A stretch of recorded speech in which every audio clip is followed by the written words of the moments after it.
ሰላምን ጥዕናን ንኩልኩም ተኸታተልተይ ይኹን እንዳበልኩ ናብ ናይ ለማዓንቲ መደበይ ከኣትው ኣብ ናይ ለማዓንቲ መደበይ ከምቲ ልሙድ ንዓኹም ተኸታተልተይ የምህርዩ ኢለ ዝሓሰብክዎ መደብ ሒዘልኩም መፅእ ኣለኹ። ናይ ለማዓንቲ መደበይ ዘልዕሎ ንብዙሓት ደቂ ተባዕትዮ ካብ ደቂ ኣንስትዮ ንኽትርሕቁ ዝገብረኩም ዘሎ ፍርሕታት ኣለዉ። ደቂ ተባዕትዮ ካብዚ መደብ እዚ ተማሂርኩም ፍርሕኹም ንኽቕንስ ደቂ ኣንስትዮ ድማ ትከታተልኦ እንተሃሊኽን ነዚ ናይ ደቂ ተባዕትዮ ፀገም ንኽትርዳእሎም ክትፈልጣ ኣለክን እስካብ ናይ መደበይ ፍጻመ ሓቢርኩም ንፅንሑ።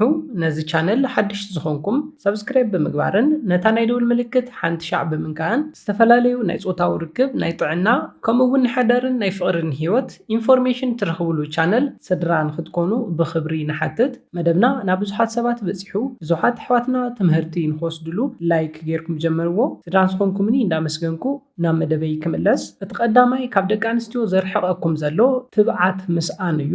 ትብዕ ዝበልኩ ድየ ዋላስ ኣይኮንኩን? ደቂ ኣንስትዮ ብኣይ ይሰሓባ ዶ ዋላስ ኣይሰሓባን? ሓደ ሓደ ግዜ ተፃዋቲ ወዲ ይፈትዋ፣ ሓደ ሓደ ግዜ ድማ ዘረባ ዘይዛረብ ሱቕ ዝብል ወዲ ይፈትዋ እየን። እሞ ኣነኸ እንታይ ዓይነት ፀባይ ሒዘ ክቐርብ ትርሕቐኒ ዶ ትኸውን? እዚ ጠባየ ትፀልኦ ዶ ይኸውን? ንመን ክመስል እንታይ ዓይነት ዕላል ክዕልላ እንዳበልኩም እዚ ኩሉ ነገር የጨንቐኩም እዩ። ኮይኑ ግና ክመኽረኩም ዝደሊ ንነብስኹም ንኽትመስሉ እዩ። ካብ ጠባይኩም ዘይትፈትውዎ እንተሃልዩ ከተማሕሽዎ ትኽእሉ ኢኹም። ኩሉ ሻዕ ምንባብ ካብ ዝተፈላለዩ ሰባት ጽቡቕ ጠባይ ምውሳድ ብሉፅ መንገዲ እዩ። ኣብዚሖም ዝጭነቑ ደቂ ተባዕትዮ በይኖም ይተርፉ እዮም፣ ናብ ዘየድሊ ወልፊ እውን ይኣትዉ እዮም። እዚ ጌጋ እዩ። ንዓርስኹም መሲልኩም ንነብስኹም መሲልኩም ጥራሕ ደቂ ኣንስትዮ ክትቀርቡ ምሙካር ክትጅምሩ ኣለኩም። ፈለማ ንመንነትካ ክትፈትውን ክትቅበሎን ኣለካ። ካብ ሰባት ጽቡቕ ጠባያት ኮፒ ምግባር ነውሪ ኣይኮነን እሞ ኮፒ ግበር። ሕማቕ ትብሎ ጠባይካ ኣማሕሾ። ነዚ ኩሉ ምስ ገበርካ ትብዒልካ ቅረበን። ኣብ መበል ካልኣይ ንሪኦ ካብ ደቂ ኣንስትዮ ዘርሕቐኩም ዘሎ ድማ ቅርፂ ሰውነትኩም እዩ። ብጣዕሚ ረጉደ ኢሎም ዝሓስቡ፣ ብጣዕሚ ቀጢን እየ ኢሎም ዝሓስቡ ከምኡውን ዝጭነቑ ደቂ ተባዕትዮ ናብ ደቂ ኣንስትዮ ንምቕራብ ይፈርሑ እዮም። ኮይኑ ግና ምጭናቕ ምሕሳብ ዘይኮነስ ቅርፂ ሰውነትኩም ንምምሕያሽ ክትምኩሩ ኣለኩም። ቅርፂ ሰውነትካ ምምሕያሽ ብጣዕሚ ቀሊል እዩ። ምክንያቱ እንታይ እዩ? ካብ ነብስኻ ትፀልኦ ትሓፍረሉ እንተሃሊካ ፍትሕ ኢልካ ናፃ ኮይንካ ክትዕልላ ኣይትኽእልን። ምክንያቱ እንታይ እዩ? ትጭነቕ፣ ትስከፍ፣ ትሓፍረሉ ስለ ዝኾነ ደቂ ኣንስትዮ ድማ ነዚ ነገር እዚ ብደንቢ የስተውዕልኦ እየን። ትጭነቕ፣ ትፈርሕ፣ ትሻቐል እንተኮይንካ ኣይቐርባኻን። ፍትሕ ኢላ ክትዕልለካ ስለ ዘይገብራ ቅርፂ ሰውነትካ ዘይክኸውን ይኽእል እዩ ዘርሕቓ ዘሎ ናትካ ስክፍታ ፍርሕን ሻቕሎትን እምበር። ስለ ዝኾነ ዓርሲ እምነት ፈለማ ዘለካ ነገር ኣሚንካ ምቕባል ይጥይቕ እዩ። ዘለና ነገር ኣክሴፕት ክንገብር ኣለና። ብኮንፊደንስ ክንዕልልን ክንቀርበን ንኽእል ኢና እሞ ንሕና ዝሓፈርናሉ ዝተሰከፍናሉ ካሊእ ሰብ ክፈትወልና ኣይኽእልን። ስለ ዝኾነ ክትገብርዎ ዘለኩም ቅርፂ ሰውነትኩም ዘሰክፈኩም ዘሻቕለኩም እንተኮይኑ ንምልዋጡ ቀሊል ስለ ዝኾነ ንምልዋጥ ሞኪርኩም ናብ ደቂ ኣንስትዮ ቅረቡ። እንዳተሰከፍኩም እንዳተሻቐልኩም ናብ ደቂ ኣንስትዮ እንተቐሪብኩም ናፃ ኮይንኩም ክትዕልሉ ስለ ዘይትኽእሉ ገዲፈናኹም ይኸዳ እየን። ኣብ መበል ሳልሳይ ንሪኦ ካብ ደቂ ኣንስትዮ ዘርሕቐኩም ዘሎ ድማ ገንዘብ እዩ። እኹል ገንዘብ የብሉን ኢላ ትርሕቐኒ ዶ ትኸውን? ተደልዮ ነገር ክገብርላ ይኽእል ዶ ይኸውን?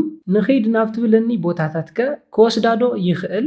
ዝብሉ ነገራት ንብዙሓት ደቂ ተባዕትዮ የሻቕሉ እዮም። ኮይኑ ግና በዚ ካብ ትጭነቕ ፈለማ ንኽትልወጡ ምፅዓር እቲ ቀዳማይ ምርጫ እዩ።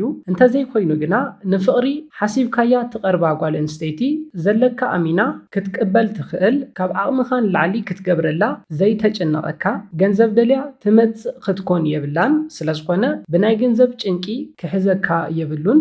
ገንዘብ የብለይን እሞ ደቂ ኣንስትዮ ክቐርብ ኣይክእልን ኢልካ ክትሓስብ የብልካን። ንፍቕሪ ትቐርባ ጓል ኣንስተይቲ ፍቕርኻ እምበር ገንዘብካ ከፅንሓ ስለ ዘይብሉ። ኣብ መበል ራብዓይ ንሪኦ ካብ ደቂ ኣንስትዮ ዘርሕቐኩም ዘሎ ምክንያት ድማ ሙድ ስዊንግ ወይ ድማ ናይ ስምዒት ምልዋጥ ዘለኩም እዩ። ሃንደበት እንዳሰሓቅኩም እንዳተጫወትኩም ፀኒሕኩም ስምዒትኩም ካብ ናብ ቀልጢፉ ዝለዋወጠኩም ደቂ ተባዕትዮ እዚ ካብ ዝሓለፈ ህይወትኩም ዘጋጥመኩም ተጓንፎታት ዝመጽእ እዩ። እነዚ ጠባይ ድማ ምስ ብዙሓት ሰባት ብምቕራብ ግዘ ብምሕላፍ ዓርሰ እምነትኩም ቢውልድ ብምግባር ክተጥፍእዎ ትኽእሉ ኢኹም። ስለዝኾነ ናይ ስምዒት ምልውዋጥ ኣለኒ እሞ ምሳይ ክትጸንሕ ኣይክትደልን እሞ እንታይ ኢለ ክቐርባ ኢልካ ስግኣት ከኣትወካ የብሉን። ፈለማ ነዚ ናይ ስምዒት ምልውዋጥ ወይ ድማ ሙድ ስዊንግ ንብሎ በተን ቅድም ኢለ ዝሓበርክዎን ክተጥፍእዎ ስለትኽእሉ ካብ ደቂ ኣንስትዮ ከርሕቐኩም የብሉን። ኣብ መበል ሓምሻይ ንሪኦ ካብ ደቂ ኣንስትዮ ዘርሕቐኩም ምኽንያት ድማ ብናይ እመትልኹም ሳይዝ ስለትሻቐሉ እዩ። እዚ ናይ ብዙሓት ደቂ ተባዕትዮ ዝተጋገየ ጭንቀት እዩ። ንኢሱ ዶ ትብለኒ ዋላስ ገዚፉ የሕማደ ይኾን ኢሎም ዝጭነቑ ብዙሓት ደቂ ተባዕትዮ ኣለዉ። እዚ ፈፂሙ ከጭነቐኩም የብሉን። ንንእሽተይ መትሎ ዝኸውን ናይ ጾታዊ ርክብ ናይ ፖዚሽን ዓይነታት ኣለዉ። ብቐሊሉ ብሓፂር መትሎኹም እውን ናብ ናይ ጾታዊ ርክብ ናይ ዕግበት ፀግዒ ንኽተብፅሕወን ዝሕግዝ ናይ ፖዚሽን ዓይነታት እዮም። ስለዝኾነ ናይ መትሎኹም ሳይዝ ፈፂሙ ከሻቕለኩም ኣይግባእን። ንገዚፍ መትሎ ዝኸውን እውን ተመሳሳሊ ዓይነት ፖዚሽናት ኣለዉ። ኣብ መበል ሻድሻይን ናይ መወዳእታን ንሪኦ ካብ ደቂ ኣንስትዮ ዘርሕቐኩም ፀገም ድማ ሓፂር ወዲ እየ ዝብል ሓሳብ እዩ። ኣብዝሓ ደቂ ኣንስትዮ ገዚፍ ወዲ ነዊሕ ወዲ ንፈቱ ኢና ክብላ ንሰምዕ ኢና። ብተወሳኺ እውን ኣብ ቲቪ ከምኡውን ኣብ ዝተፈላለዩ ማሕበራዊ ሚድያታት ንሪኦም ሞዴላት ገዘፍትን ነዋሕትን ስለዝኾኑ ናይ ጽባቐ ናይ ወድነት መዐቀኒ ጌርና ንሓስቦም ኢና። እዚ ግና ጌጋ እዩ። ነዚ ኢሜጅ ዘቐረጹልና ሰባት ዘፋልጥዎ ክዳኖም ወይ ድማ ዘፋልጥዎ ዝተፈላለዩ ምህርቶም ዝበለጸ ንኽምረጸሎም ኢሎም ዝመረጽዎም ሰባት እዮም። ኮይኑ ግና ናይ ወዲ መዐቀኒ ኣይኮኑን። ንነብስኹም ፍተውዎ፣ ንዓርስኹም ተቐበልዎ፣ ዓርሰ እምነት ይሃለኹም። ነዚ እንተጌርኩም ዝኾነት ትኹን ጓል ኣንስተይቲ ተፈትወኩም እያ። ኮይኑ ግና ተሓፍሩ፣ ትሻቐሉ፣ ትስከፉ እንተኾንኩም ክንደየናይ ጽቡቓት እንተኾንኩም ሽሕ ግዘ ፈላጣት ዋላ እንተኾንኩም በይንኹም ክትተርፉ ኢኹም። ምኽንያቱ እንታይ እዩ? ዓርሰ እምነት ዘይብሉ ንነብሱ ዘየኽብር ወዲ ማንም ጓል ኣንስተይቲ ማንም ሰብ ክቐርቦ ስለዘይደሊ ስለዝኾነ ሓፀርቲ ኹኑ ነዋሕቲ፣ ረጎልቲ ኹኑ ቀጠንቲ መንነትኩም እምበር ሰውነትኩም ኣይኮነን ብሰብ ከፍትወኩም ከኽብረኩም ዝኽእል። ስለዝኾነ ክትስከፍሉ ኣይግባእን። ዋላ እንዳትስከፍኩም እንተቐረብኩመን እውን ገዲፈናኹም ይኸዳየን። ምኽንያቱ ድማ ከም ተቐድም ኢለ ዝሓበርክዎ ስክፍታኻ ሻቕሎትካ ናፃ ኮይና ምሳኻ ንኸይትዕልል ክገብራ ስለዝኽእል ገዲፋትካ ትኸይድ እያ። ክነጠቓልሎ እንተለና በዚኦምን ብዝተፈላለዩ ምኽንያታትን ካብ ደቂ ኣንስትዮ ክትርሕቑ ካብ ፍቕርን ሓዳርን ክትርሕቑ የብልኩምን። ንኹሎም ፀገማት ዝኸውን ብዙሓት መፍትሕታት ስለ ዘለዉ ካብ ኩሉ ነገር ንላዕሊ ናፃን ግልፅን ኮይንኩም ፀገማትኩም ሼር ምግባር ብሉፅ መፍትሒ እዩ። ደቂ ኣንስትዮ እውን ካብዚ መደብ ክትመሃራሉ ዘለክን እንታይ እዩ?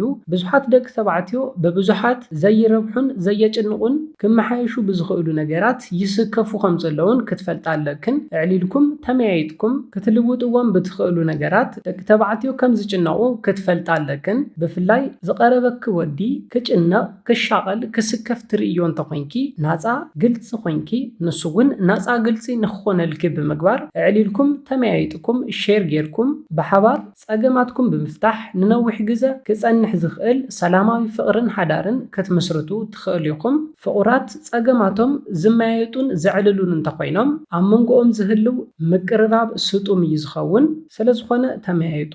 ነዚ ኢለ ናይ ሎማዓንቲ መደበይ በዚ ክዛዝም ካብ ናይ ሎማዓንቲ መደበይ ዝኾነ ሓድሽ ነገር ከም ዝሓስኩም ተስፋ ይገብር። ነዚ ቻነል ሓድሽቲ ዝኾንኩም ሰብስክራይብ ብምግባርን ነታ ናይ ደውል ምልክት ሓንቲ ሻዕ ብምንካን ክተተባብዑናን ስድራ ክትኮኑናን ብኽብሪ ንሓትት። መደብና ናብ ብዙሓት ሰባት በፂሑ ብዙሓት ኣሕዋትና ትምህርቲ ንኽወስድሉ ላይክ ሼር ምግባርኩም ኣይትረስዑ። ሓሳብ ሪኢቶኹም ብኮሜንት ግለጹልና። ብኻሊእ መደብ ብኻሊእ ሓሳብ እስካብ ንራኸብ ሰላምን ጥዕናን ንኹላትና። ያልኔለይ